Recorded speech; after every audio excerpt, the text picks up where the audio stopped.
ராகுல் காந்தியின் வீடியோவை அதிமுக முன்னாள் அமைச்சர் செல்லூர் ராஜு பகிர்ந்திருப்பது அரசியல் வட்டாரத்தில் பேசுபொருளாகியுள்ளது. உணவகம் ஒன்றில் மக்களோடு மக்களாக ராகுல் காந்தி உணவருந்தும் வீடியோவை எக்ஸ் தளத்தில் பகிர்ந்துள்ள செல்லூர் ராஜு தான் பார்த்து நெகிழ்ந்த இளம் தலைவர் என்று ராகுல் காந்தியை குறிப்பிட்டுள்ளார்.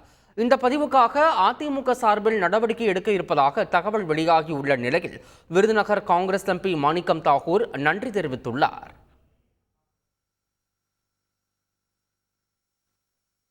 விடுதலை புலிகள் அமைப்பிற்கு அடுத்த 5 ஆண்டுகளுக்கு மத்திய அரசு தடை விதித்திருப்பது வரவேற்கத்தக்கது என்று காங்கிரஸ் எம்பி மாணிக்கம் தாகூர் தெரிவித்துள்ளார்.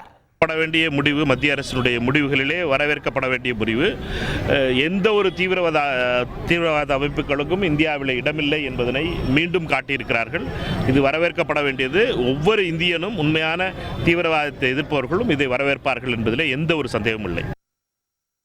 நாடாளுமன்ற தேர்தலில் வெற்றி பெற வேண்டி தருமபுரி நாடாளுமன்ற தொகுதி பாமக வேட்பாளர் சௌமியா அன்புமணி திருத்தணி முருகன் கோயிலில் சுவாமி தரிசனம் செய்தார். கோவிலில் சுவாமி தரிசனம் செய்த அவருக்கு கோவில் நிர்வாகம் சார்பில் விபூதி பிரசாதங்கள் பூமாலை அணிவித்து மரியாதை வழங்கப்பட்டது.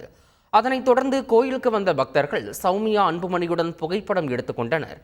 அப்போது தேர்தலில் வெற்றி பெற வேண்டி சுவாமி தரிசனம் செய்ய வந்ததாக சௌமியா அன்புமணி தெரிவித்தார்.